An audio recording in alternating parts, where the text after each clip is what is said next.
أعوذ بالله من الشيطان الرجيم. بسم الله الرحمن الرحيم. ياسين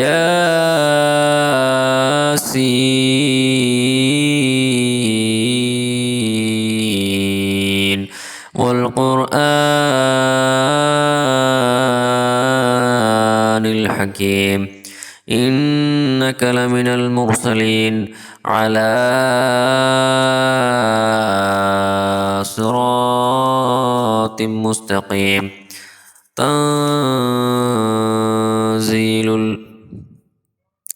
تنزيل العزيز الرحيم لتنذر قوما ما أنذر آباؤهم فهم غافلون. لقد حق القول على أكثرهم فهم لا يؤمنون. إنا جعلنا في أعناقهم أغلالا فهي إلى الأذقان فهم مقمحون. وجعلنا من بين أيديهم سدا ومن خلفهم سدا فأغشيناهم فهم لا يبصرون. وسواء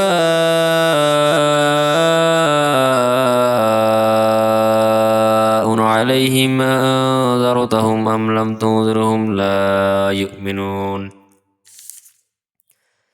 রহমান রহিম আল্লাহ তাআলার নামে। ইয়াসিন জ্ঞান গর্ভ আল কোরআনের শপথ। তুমি অবশ্যই রসুলদের একজন।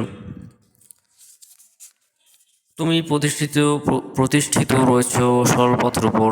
পরাক্রমশালী পরম দয়ালু আল্লাহ তাআলার এর কাছ থেকেই এই কোরআনের অবতরণ, যাতে করে এর মাধ্যমে তুমি এমন একটি জাতির লোকদের সতর্ক করে দিতে পারো যাদের বাপ দাদাদের ঠিক এভাবে সতর্ক করা হয়নি, ফলে তারা গাফিল রয়ে গেছে। তাদের অধিকাংশ লোকের উপরই আল্লাহ তাআলার বিধান অবধারিত হয়ে গেছে। তারা কখনো ঈমান আনবে না। আর আমি ওদের গলদেশ সমূহে বেড়ি পরিয়ে দিয়েছি, অতঃপর তা তাদের চিবুক পর্যন্ত ঢেকে দিয়েছে, ফলে তারা ঊর্ধ্বমুখী হয়ে আছে। আমি তাদের সামনে পেছনে অন্ধকারের প্রাচীর দাঁড় করিয়ে দিয়েছি, তাদের দৃষ্টি ঢেকে দিয়েছি, ফলে তারা দেখতে পায় না। এই অবস্থায় তুমি তাদের আল্লাহর আযাব সম্পর্কে সাবধান করো বা না করো, উভয়টাই তাদের জন্যে সমান কথা। তারা ঈমান আনবে না।